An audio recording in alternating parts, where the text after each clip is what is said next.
We often hear this term bugant with regards to the big ant games because their games have a lot of bugs and it's repetitive in nature. In this video, we are going to talk about why is that the case, where is the link missing to solve these issues because it has become a pattern across all their games. That is what we are going to look into this video. Before we get into that, I have created a new channel called Gamer Pradosh Cricket, which is exclusively for Cricket 24 tutorials and Cricket 26 tutorials in the future as well. So if you want to learn anything about the game, that is the channel to subscribe. Link is in the description. Go and subscribe to that. Now the first point I would like to talk about is that the fact that they are developers and not gamers.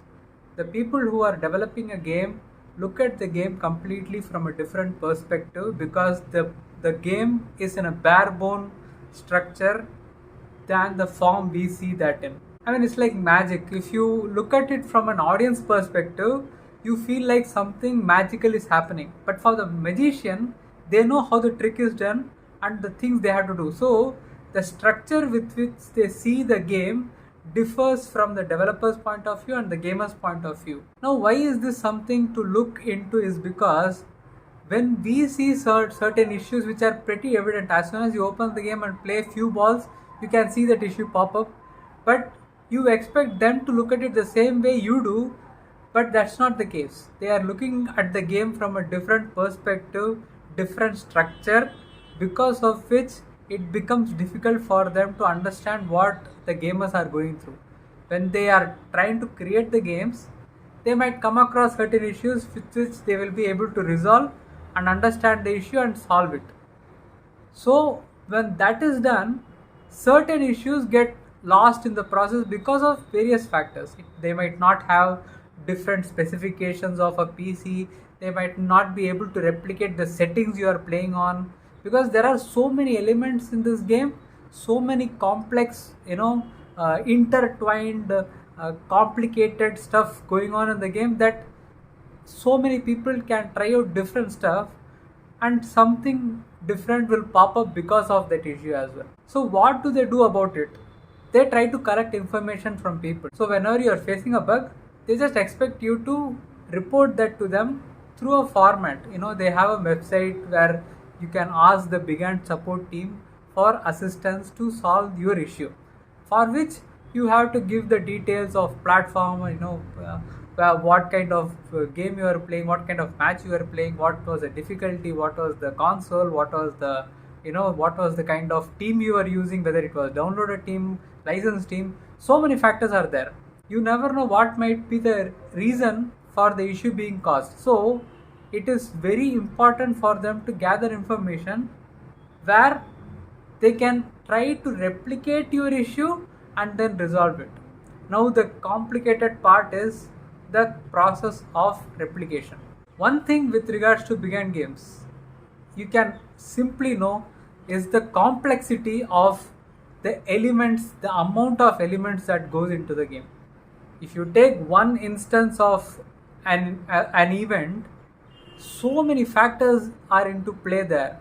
So when a bug forms, you never know what the reason exactly is, because of which replicating that issue becomes a challenge. And the biggest trigger for all of us is when they try to release a patch because they have to solve certain issues, and then suddenly some new issue pops up which was not there previously. Like one issue resolved in bowling because bowlers were not able to do something. Now that issue will trigger something in the batting department where you are playing a shot and you are not able to get the same result you used to get. Because of which, if you look at it, so many people who have been there since long time, since DPC 14 time, will know whenever a patch is going to release, they have this feeling of, oh my god, don't mess this up, don't mess this up, because it is such a game where you solve a certain issue, some completely unrelated issue pops up in the process. But the fact is, this might not have triggered this, but something else might have triggered this.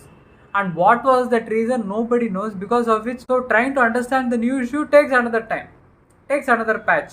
Now when this issue is being solved,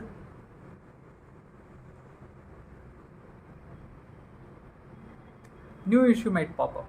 And that fear is always across all the cricket fans who have been playing big end games for quite some time now.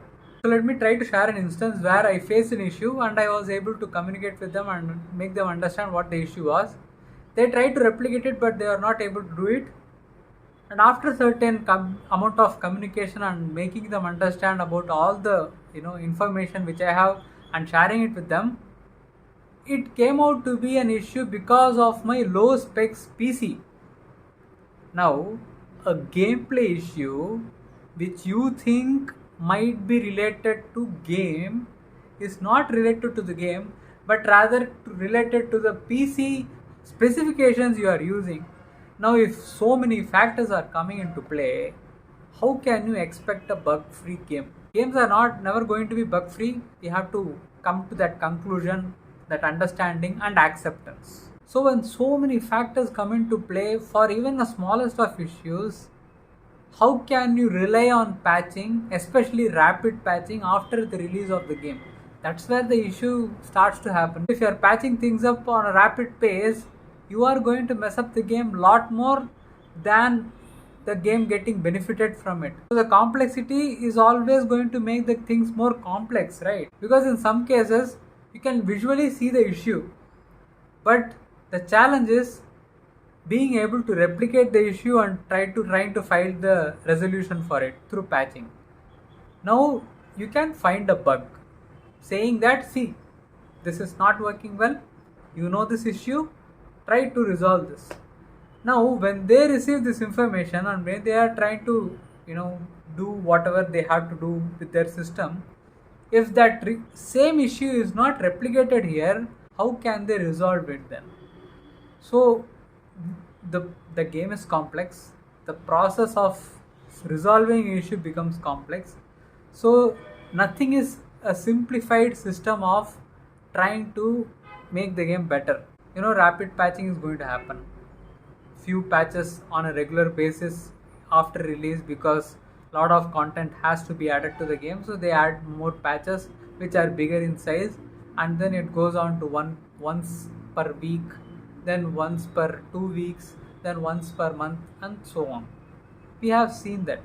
Now the thing is, when you are trying to stabilize the game, the waves of the patching frequency seems to bother the level at which the game is, because the elements which were there during the release gets lost in the process after patching. That is the huge issue here.